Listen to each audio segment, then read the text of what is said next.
அடுத்த ஆண்டு நடைபெறவுள்ள தமிழக சட்டப்பேரவை தேர்தலில் தேசிய ஜனநாயக கூட்டணி வெற்றி பெற்று அதிமுகவினுடைய பொதுச் செயலாளர் எடப்பாடி பழனிசாமி அவர்கள்தான் முதலமைச்சராக பதவி ஏற்பார் என்று பாஜக மாநில தலைவர் நைனா நாகேந்திரன் நம்பிக்கை தெரிவித்திருக்கிறார்.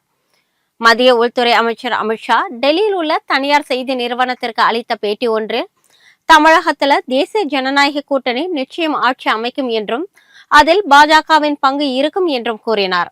அதோடு மட்டும் நிறுத்திக் கொள்ளாமல் சட்டப்பேரவை தேர்தலில் அதிமுக தலைமையின் கீழ் போட்டியிடுகின்றோம் என்றும் முதலமைச்சர் அதிமுகவை சேர்ந்தவராக தான் இருப்பார் என்றும் அந்த பேட்டியில் கூறியிருந்தார். முதலமைச்சர் வேட்பாளராக எடப்பாடி பழனிசாமி அவர்களின் பெயரை குறிப்பிடாமல் முதலமைச்சர் அதிமுகவில் இருந்துதான் வருவார் என்று அமித்ஷா பேசியதால் அதிமுகவினர் குழப்பம் அடைந்திருக்கின்றனர்.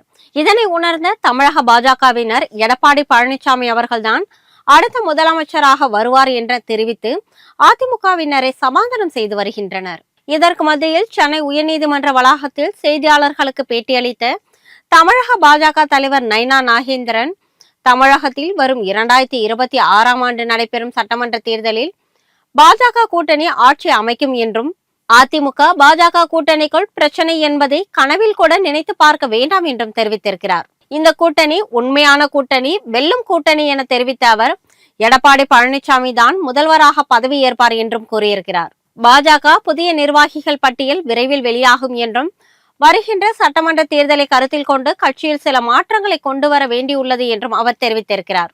கட்சியில் சினிமா பிரபலங்கள் இடம்பெறுவது குறித்து பொறுத்திருந்து பாருங்கள் என்றும் நைனா நாகேந்திரன் பதிலளித்திருக்கிறார்.